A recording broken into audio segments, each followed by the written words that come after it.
Welcome. You are listening to The Travel Winds, hosted by Pete Kotzbach. This is a weekly interview show about people who travel for work and all the ups and downs that go along with it. Here we go. Welcome to the Travel Winds podcast. Today, my guest is Cas Haley. He is a hard man to kind of put together. It's like country, Texan, reggae, former dad, family man, husband. Happy anniversary, by the way. How are you today, Cas? Can you hear Thank me? you. There you go. Oh, you broke up a little bit there. I lost you just for a second. Yeah. I was just I can hear you asking, now. how are you doing today? I'm doing good, just busy like always. We've got a little farm to run around here and homeschooling the kids and still trying to do music a bunch, and just busy. Well, that's a good thing though. Busy is good. Yeah. Yeah, man. I'm a busybody, so I do well Yeah. busy. It's interesting.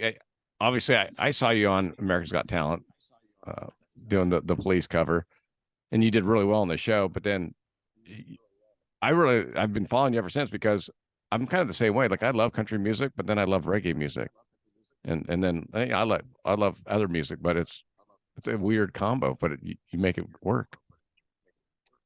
It seems weird on the surface, but I find it to be like I find like reggae is like Jamaicans country music. You know what I Yeah. mean? A lot of the reggae that I like came from rural areas, and it's sort of, just about everyday life. And I find a lot of similarities, and I'm in love with both country reggae. I'm in love with all music. There you go. Well, yeah, and they both tell stories. I mean, I think that's kind of I talked to I've had Maxi Priest on the show and Stephen Coor from Third World and some other awesome reggae artists. And then I've Awesome. had country artists too. So it's kind of, but you're like the perfect blend. I mean, the chicken fried stuff, and you've been doing it pretty well. When you go Thanks, out on man. tour, do you play some of the covers, or are you mainly just playing your own music? So, the whole kind of up to this point, it's been some covers, but mostly original stuff. But like me, the last like 3 months, I've been doing the social media sort of thing where I've been taking all these different country songs Yeah, and really like going hard. Every day I'll do a different country or southern rock song. And it's been leading up to a new album that it's like all my favorite covers. And we are. So the rest of this year, the show is going to be touring with a lot of the boots rock reggae. yeah. So That's cool about that. Yeah, you're going back to Oswald with the roots rock and reggae. It's a good song. yeah, man. Yeah, Boots rock roots rock. reggae. Yeah. You hit me there. You got me. The So far, what's your favorite country song that you've covered? Um, man, I'm really in love with like the classic stuff, I'm not really that into modern country, and I've done a couple newer songs that were fun. My favorites have been like On the Road Again, Hey Good Looking, Yeah. like all the old classic stuff, Mama Tried, Merle Haggard. Um, I'm in love with that era and those songs and the way that they were written. They just seem so just like they weren't, those songs from that time seemed to be a little bit more authentic to me, and Yeah. they were about topics. You didn't have the exact, even if you had a heartbreak story, it was never the same. In the songs, you had different heartbreak stories, but the perspective just seemed way more authentic to me. So I'm definitely attracted to the old stuff. Yeah. I agree. But I'm old, so I kind of get used to Me too. it. The young people I work with, they're like, "Oh, that's an old song." I'm like, that can't be old because I remember when it came out. Right. Like, no, no. I know. You've got a tour coming up, and you're going to be hitting it pretty good. It looks like through the summer. What's it like traveling now with you? It's hard. Um, the older I get, the harder it is. Yeah. Um, and and we travel with our family, and the family's actually in the band. So my son plays bass, my daughter plays fiddle, and my wife sings and helps tour manage and stuff. And it's tough, um, but we love it. This tour is going to be really fun because we're joining some different acts that we're good friends with, and Yeah. so there'll be a lot of people that we know on the road with us. Um, and we have this. The cool thing about this upcoming sort of next year is we have a new band. So we've got the family, and then we've got this guy, Andre Wilson, who's from Jamaica on drums, and his brother Otis on keys. There you go. And so we'll have a cool redneck Jamaican band. No, that should be a shirt. The redneck Jamaican. Right. Yeah, man. That'd be good. It's because I've seen your son play bass, and I'm like, okay. And then I've heard you talk about how Cassie's on the road with you. How strange is it that you have Cassie and Cass? Weird. Definitely not Yeah, planned, right? it's weird. And I mean, we're not playing. We met, she was 17 years old. I had just turned 18 years old. This was, 24 years ago. Yeah. And I had dropped out of high school. She was still in high school, and we met, and within 3 weeks we got a place together because we were both sort of on our own at that point Yeah. anyways. And so we fell in love, got a place together, and we've been together for 24 years. Yeah. You celebrated your 17, so congrats on that. Yeah. That's always Official, our 17th official date. yeah. And yeah, I think I'm trying to think back. You're one of the very few people that I know that brings their family on the road with them. Like that, I mean, and as in the band as well. That's got to Well, be. it's really rare. It's really rare. It's one thing to bring your family on the road when you have multiple tour buses. Yeah. You've got a big budget and you can have help and assistance. It's another kind of thing to figure out how you're going to stick the band, the family in a van, homeschool, and keep it all together. Yeah. On this amount of money. Yeah. So about I made a decision.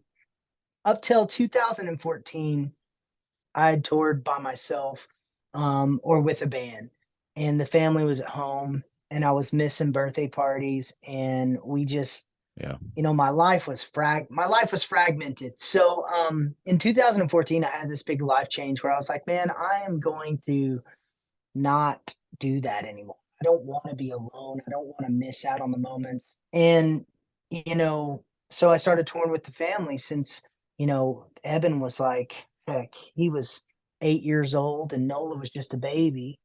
And so they sort of grew up on the road, and they also help us keep the pace in balance. They help kind of set the structure of like how long we want to tour, and what kind of places we want to tour in. So it's been really good for for our life. But yeah, and it's interesting because I used to bring my daughters on the road with me, but just during summer break. I think you froze. Can you still hear me? Yeah, I can hear you. Can you hear me? Yeah, no, yeah. There you go. Can you hear me now? I can hear you now. Okay. Yeah. Okay. Yeah, I was saying I used to bring my daughters on the road, but it was like when they were on summer break. And so that way they would see what I did, and they would see while I was gone what I do. But for you, they're like working members of the band. That's unique. Yeah. I'm sorry. You keep on. It Could be my signal. It's freezing up a bit. Can you hear me? Yeah, I can hear you. Okay. So yeah, I mean it's a great thing taking the kids on the road, man. I mean it's been the change that we needed. Yeah. Well, and then you've had some difficulties in the last couple of years. I mean, COVID obviously affected all musicians being able to go on the road and make money. And then Cassie's breast cancer. I mean, does life get easier? Yeah, real life. Well, man, this is what I've learned about it is that everyone's going through it. Yeah. And it whether it's cancer or something else, It's that was the big lesson of the kind of midlife kind of crisis and tragedy hitting our family is opening my eyes to everyone is experiencing something like that. And you never know, right? I mean, it's like I could look at you and go, "Man, you're so lucky, Cass. You got your family, you get a tour, you get to travel the world. You're so lucky." And then there's, Yeah. there's always the converse, right? Yep. Yeah. Nobody's, uh sort of sheltered from tragedy and heartbreak and all the things that come with being human. And cancer changed our life for the better. It really turned everything around for our family and our perspective and our health as a family. It just sort of just got us focused and sort of made us take the reins of anything that we could because Yeah, so much yeah, was out of our control. yeah. It's an interesting. That's a great way to look at it because my mother-in-law went through breast cancer last year, and she's healthy now, but at 84 we were definitely concerned, you know. But Scary. yeah, but like you said, it's like all we can do is take care of ourselves. Like you did the coffee diet and broke down some pounds, so that was a good deal. That worked out for you. The the The, the bulletproof. bulletproof, yeah, Yeah. The big change, I mean, there was like we did some bulletproof coffees and stuff, but the big change was moving to like a more of a fasting regimen, that started when Cassie had cancer. I mean, I lost 100 pounds. that's crazy. Um, she lost 40 pounds. I went from having hypertension and being a diabetic to being like completely reversed, That's crazy. by and the Good. what I did was I started eating good, high quality meat and a lot of fat. And I stopped eating 3 times a day and everything. I don't eat anything else. And it's my asthma's gone. There's been so many great things that have come from this experiment. And I'm not saying that this is the right thing for anybody or everybody. I'm Yeah, saying that it's totally changed my life. Um, and I'm still on the process and sure.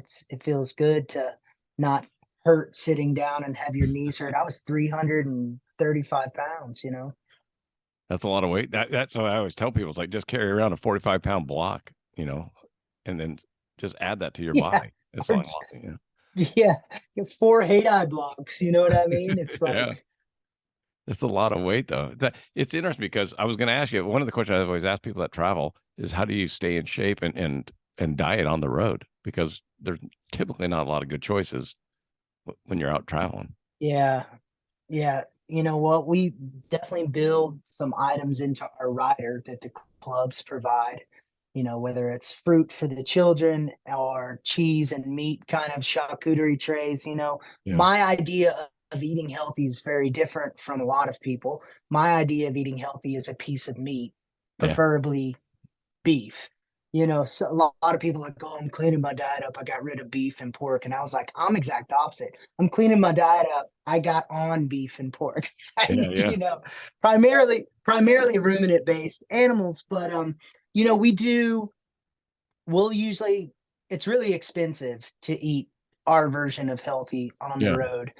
We try to do we'll do like the Whole Foods kind of buffet thing and get meat. yeah. We'll just, In there. we just sort of have to wing it, it's still extremely expensive, for us. We usually try to limit it to like eating out as far as like 1 time a day, and then we'll have a cooler with different stuff, Yeah, and yeah. try to make it work. But it pretty much every tour, our diet sort Slow it of down. Yeah. goes down in quality. Yeah, it's kind of the reality of it. At least in my opinion, I'm the same way because I know when I'm home, I don't drink as much soda and I'm not eating chips because I don't have it in the house.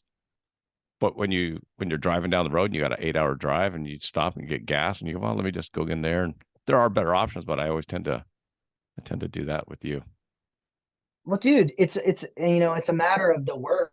I mean, to be able to have the better options, a lot of times you're gonna have to like go get groceries and maybe Yeah. cook and prep prep some stuff, but like, man, when you're traveling, between gigs 5 to 6 hours a day, and you have 2 kids and you're dealing with everybody else's schedule, it's like that kind of stuff. It's usually every tour starts with all these grand Yeah. plans of how we're gonna do it. No doubt. And like about a weekend, we're like, go to in and out, go to in and out. Exactly. But you meant well. Yeah, and it also helps me realize it helps me gauge how much we can actually be on the road, because I believe our health is the number one most important thing. And I don't want to sacrifice our health for Yeah. some, for our career, even for money or for whatever. What do you think living on the farm? I mean, I've seen you have the chickens and you got some other animals going on. Does that help you kind of when you're Oh, dude, clean? yeah, man, we source, we source probably about 70% of our meat either we produce or we're getting from local neighbors. So Right. all of our beef, all of our pork, a lot of our chicken, all of our eggs, all of our milk, everything that we're getting is from either us or from farms that are close to us that are local. So we're really cool that we live in an area where we can do that. And it's just recently sort of blossomed to a point where there's a dairy where you can get raw milk and raw cheeses, and there's all kinds of different beef outfits where you can get, whatever kind of beef you want and buy a half cow or a whole cow.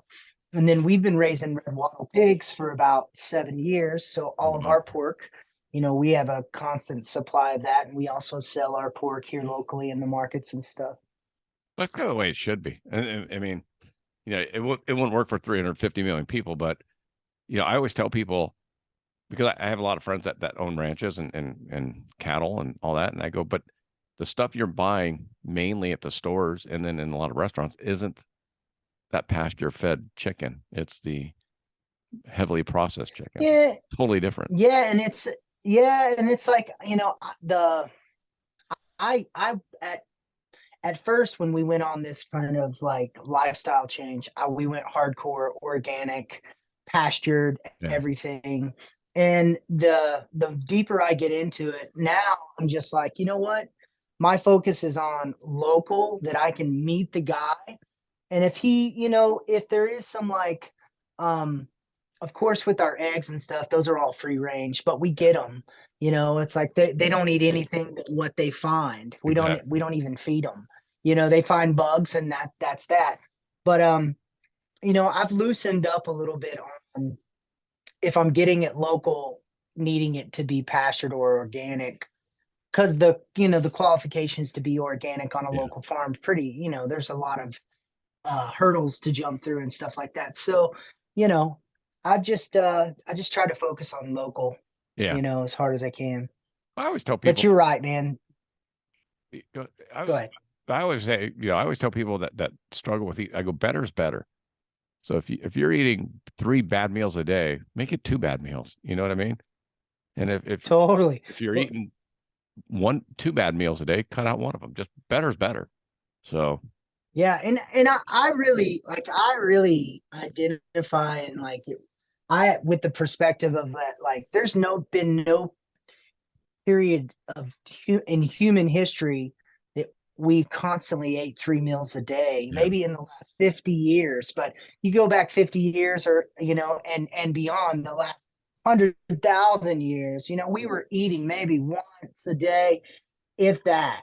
And I'm sure that we, that wasn't the ideal scenario to only eat every other day or whatever. Right. But I do think that we have taken it to the extreme of 3 meals and 4 snacks. I was gonna say, you know what I mean? Yeah. And it's food is constantly available. Yeah, it's and wasted. Yeah, constantly. Yeah. It's just like we're just consumers to the max. Did you? And I say this because I got an RV last year, so I travel around in an RV now. And so now I find myself, Oh. I'm very much more conscious of my electricity usage, my water usage, everything. Because when you're in an RV, you have to be. Yeah. I was going to say, like, Yeah, when you're it's on the hard. farm, do you now know, like, you now respect eggs a little bit more because you know the process it has to go through, and meat and everything else, Oh, dude, totally. right? I think anybody who eats meat should have that experience of slaughtering an animal. Yeah, And it would probably change their perspective and probably change, them wasting yeah. and how much they're eating. Um, it's I do that with yeah, pineapples it's now. it's it's definitely Is that weird? Because I went to Hawaii and I watched them make pineapple, like grow pineapples. It's like 2 years. yeah, totally. And it has to be shipped 2,000 miles. Yeah. It's like, It- it- it- it's you probably shouldn't even be eating pineapple. Unless you're in Hawaii where they I grow them. love them. But yeah. Yeah. That's where I go to. Like, I'm definitely like on that tip of like, I'm not certain that I need to be eating avocados if I'm not where there's an avocado tree.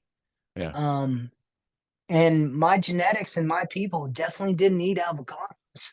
You They're know, here. They're in California. So, yeah. I feel better about right? eating them now. Yeah, it's interesting. I know Jason Mraz has an avocado farm, and that's kind of his deal, and he sells them to the local Yeah, Chipotle and restaurants and all that. he's into some cool stuff, like Yeah, some regenerative farming and stuff, and yeah. he seems like a super super cool dude. But it's kind of interesting. It's I wonder what it is about musicians and farms, the creative types. Did I freeze? Can you hear me? I can now. Okay, there you go. I was just saying it's interesting. Sorry. That's all good. I'll edit. Cool. Interesting that the creative types get into farming and that kind of thing. A lot of creative types do. I wonder why that is versus just the corporate guy.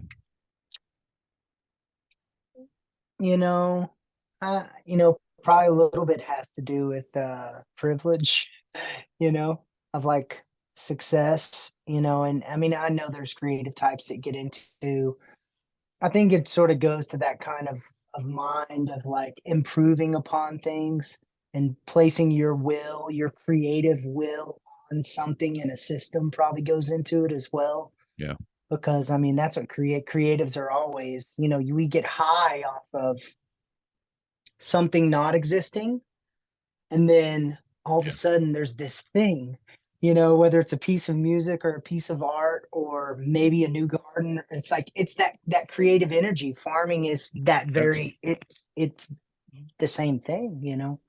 that's what we did over COVID. I live in Redondo Beach. I'm in the middle of the city, but during COVID, we were like, let's grow some plants, let's grow some fruit, and let's grow jalapenos, and we kind of went to town. It was pretty cool because you're That's eating cucumber awesome. that you grew. Yeah, but Yeah, man. so you always Yeah. try and find positives with the COVID. It's like it sucks. Yeah, But man. I was lucky during COVID, dude. I was in the very small percent of musicians and singer-songwriters that didn't struggle financially because I had just landed this epic job right before with the Lincoln thing. yeah, Um, this commercial kind of thing with Lincoln, and it ended up getting derailed, the full scope of it, from COVID. But financially, I was like better but than I had ever been. And it's actually what got me through those 2 or 3 years, ironically, yeah. you know? Well, it's interesting because my online business blossomed during the COVID because all my stores were shut down. So people still wanted to buy things, and thankfully they were buying them online. So our business didn't get hurt too bad. California was terrible, but Hawaii really got beat up. My accounts over there went out of business because you couldn't. Yeah. I think a lot of that's just the regulations, right? You know what I Yeah. mean? Well, they weren't letting people into the island, and if you did, you had to quarantine for 14 days, and most of their tourism dollars came from Japan. and you weren't allowed to leave Japan, so it was just a bad. Yeah, it's man, I'm glad I wasn't the one in charge of trying to, I have compassion. Everybody, I know a lot of people that think like they got it all figured out about how to deal with something like that, but man, nope, No, not me. I hear. I'm glad I wasn't the one. Yeah, that's above my pay grade. That's way above my pay grade. You know, I, out of all the places you've toured so far, can you hear me? I can't. Okay. Yep.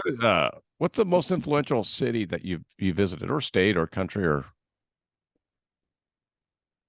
Um, I love the United States. There's so many places that I love. yeah, I'm a big uh I love the way the Midwest feels. Kansas City, St. yeah, Louis, Minnesota, even Minneapolis. I love Minneapolis. The people that I've met in Minneapolis are some of my closest friends. Um, the Northwest I like a lot. yeah. Um, up in I like the land and stuff. But as far as the people, probably my favorite people are the Midwesterners, man, like Ohio, Kansas, Yeah. uh, Minnesota. I've had a lot of good experiences in Vermont. Wow. Um, I really, I really liked, it's funny, you tour in the Northeast and I always have this kind of heavy energy because there's so many people and there's so many different roads and certain roads that you can't travel on if you have a trailer, parkways, expressways, and all these different rules. Toll roads. No refills on Coca-Colas, all these different things. But the minute I got into Vermont, I was like, this is actually reminding me of home. Like there's space, Yeah. there was tons of space and just like it was beautiful. And I was just like, the people were a little bit more chilled out. Um, so I really like Burlington, Vermont. Of course, I love Colorado, Yeah. Boulder, Colorado, Denver, that's always been really good. Um, but my favorite place is home. It's Texas, That's you why I know. said it. I usually preface that saying you can't say where you live because there's a reason why you live there. Yeah, I mean, I will always live in Texas. Yeah. Um, I just there's no other place where I can live the kind of life that I want to live, having the income that I have. And that's the big difference of Texas is like if you don't have to be rich to have a really good life and to have some land, and that's changing. Things are getting more expensive, but Thanks you to know, us. California. but it's yeah, it's like, dude, it's like in Texas, a good example. I'm a do it yourself kind of guy. We built our house, we built everything here on the property. We lived in a camper. A lot of places like I couldn't do that. Right. I couldn't Oh, there's too many does I regulations. couldn't Yeah, you would have to, it's like even putting in a septic system, you would have to go pay $15,000 to Permit. have some company come in. And, it's like, well, I studied and I designed my own septic system. And I took a lot of advice from a lot of people that know it. And I put one in and I put one in for a couple grand. Yeah. And it's like, I could have never had a $15,000 septic system. I can't afford that. you Right. know? But my youngest daughter and her husband moved to outside Knoxville, Tennessee, under the same premise. They're buying land and they're going to put a house there and live. Say that one more time. I lost you. I say my youngest daughter, who's pregnant, and her husband moved outside of Chattanooga or Knoxville, Tennessee, because they wanted land. They wanted to be able to develop, kind of like they sounded exactly like you. Homesteaders. Yeah. They want to Dude, grow. Yeah. it's such a rewarding experience. It's hard. A lot of people A lot of like work. they like the idea. They like the idea of it, and then the reality of it. It's like you definitely have to be someone that can have the long game focus. It's like nothing's ever finished. Yeah. And that's the fun thing about homesteading is it's like Yeah. You always got it's a something to do. forever, yeah, it's a forever project. Do you have to set aside time for the music part of it because you have so much going on with the kids and school and farm and Yeah, I mean, recently I've been on overdrive because of all the content that I've been producing and stuff. And so, I've been putting in, I've got my schedule where we homeschool in the I basically take the morning shift of like, from 9 till around 11:30, and then from 11:30 till about 8:30, I've been out here in the studio, yeah. you know, getting content together, and getting this album recorded and stuff like that. And before before this I've been really like my flow over the years was more like I would sit around the couch, I'd play a little guitar, and then every couple of years, whenever I needed to record an album, I would go get some guys together and I would record the album. But I didn't, I hadn't been until I got my own studio and my own space. Yeah. I really didn't have the space to make my office. And so just in the last year, this studio is really like it's already changed my life because of how much I'm getting to do music, and the kids are getting older. It's a lot of it is, we give them assignments and we go over a few things, but there's a lot less hands-on stuff that needs to be Yeah. done because they're getting older. My son's 17, my daughter's 13. And so it's been really nice for me being able to play music 6-7 hours a day and create all these songs. It's oh dude, it's like totally, I mean, it's just in the last 6 weeks of me doing this kind of thing of just staying on it. I mean, I've gained 100,000 plus followers just in the last like 6 to 8 weeks. That's incredible. Is that mainly through You TikTok? know, But you're doing a so lot of it's stuff on it's through Instagram. yeah, it's actually through TikTok and Instagram. Okay. So I mean, yeah, like December 1st, I was sitting at around 18,000 Instagram followers, and today I'm sitting at 121,000. That's insane. And it's just it blows my mind that I never put this much effort into some of these platforms before. I was like, I paid all this money to people for publicity or Yeah. promotion or ads and stuff, and like that shit doesn't work compared to this, man. This works, But it's just the schedule. oh, go ahead, man. It's the schedule that is extremely hard of like, man, if you're trying to create content every day and put out content every day, you really have to make this your job, and there's not a lot of time for anything else. So your So content this will go can't down when you go on the road. for sure. Yeah, it'll transition into on the road kind of content and will probably be a little less entertaining, not as many songs, and it's one of those things where I'm just gonna, of course I would like to be able to keep it up while I'm on the road, but there's just not enough time in the day for me to do content every day and backlog of enough content to put out. So I'm just gonna, just sort of go with the flow, get on the road, go play live and take it as a break. Cause honestly, I'm a little bit burnt out at the same time. It's been great working on this stuff, but 2 months of everyday grinding, I'm just about, I was like, am I tired of these country songs? I was like, I'm tired of doing this. You're like, Then what? I'll take a day or two off and I'll get back on it. Yeah. One last question, because because of what you just said, I'm always curious. Are there songs like I mean, "More Music, More Family" is a great song, and it's kind of your anthem with your hat and some of the other things. But are there songs that you've written that you don't like to perform, but you kind of have to? Walk in the Moon with the police, or are there any things like that?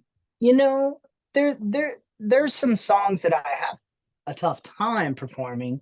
I wouldn't say that the reason I wouldn't like to perform them is because I can't perform them the same way as I could as a 23-year-old or 24-year-old. So Yeah. as I get older, I've always had this kind of high voice, and I've struggled through the years with my voice. Lately in the last year, it felt really good, and there's really nothing off the table as far as what I'm performing live and stuff. you know, there was segments of my career where I was tired of playing Walking on the Moon, but man, in my older years, I used to take myself a little too seriously. That was the main problem, I is gotcha. that now I realize that, man, this is just entertainment, and the number one priority is to give those people what they want, is to entertain them. You know, it's like I was so self-involved with my songs and this being pure because I was I was off of some commercial success with America's Got Talent that made me sort of go the polar opposite way Yeah. with the way that I wanted to go with my career. And it was just a process I had to go through to get to the point I am now of realizing that all this is just fun and just entertainment. And I'm blessed to be able to do this for money. You know, Yeah. it's really liberating to just realize it's just entertainment. Entertain these people, you know. If I could share one story with you, or two, I guess, because of what you just said about walking on the moon, Maxi Priest, his big hit was Wide World. And he did not want to record that song. That was his first number one hit and all that. And he literally didn't want to record the song. Like they flew him over to New York and I hate the song. I don't want to sing it. I don't know why I'm singing it. The record label made him sing it and it became his number one hit.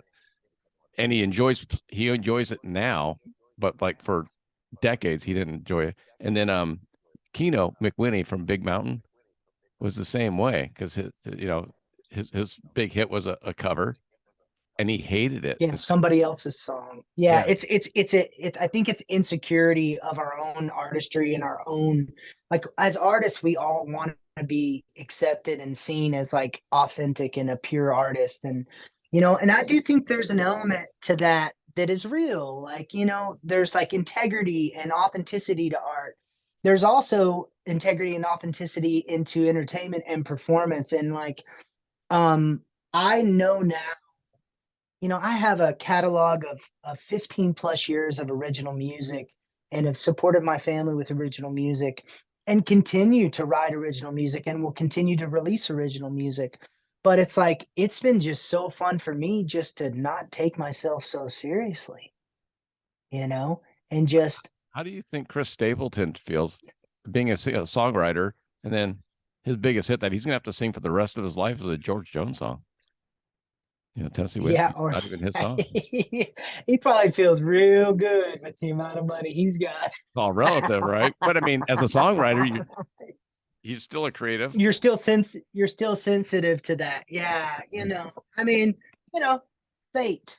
It is what it is. And it's like it's just it's gonna do what it's gonna do, and it is what it is, you know, just um, you know, Sounds like a song. you can't make things work.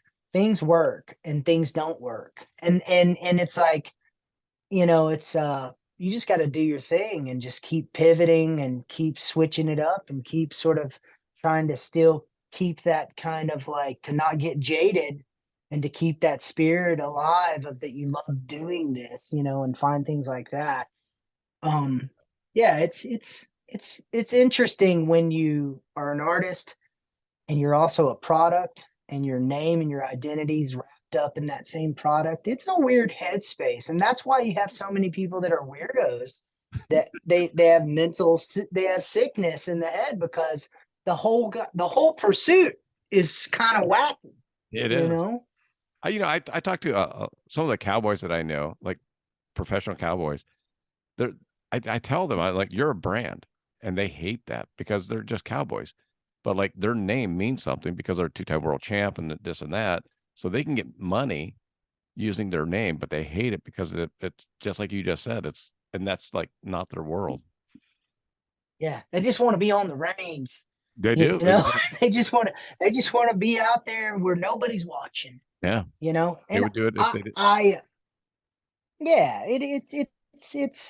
it's in all reality though, it's small. It's a weird thing psychologically, but it's also like we're privileged, and it's a blessing to be able to like be your own business and to be your own boss. And you know, it's to be able to have a business that just comes from something that you can do.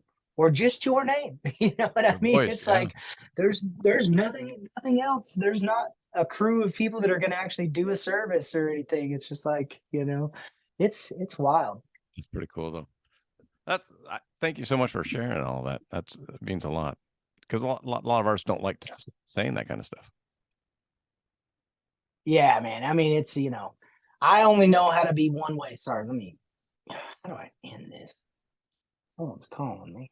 You there? Can you hear me? Yeah, yeah.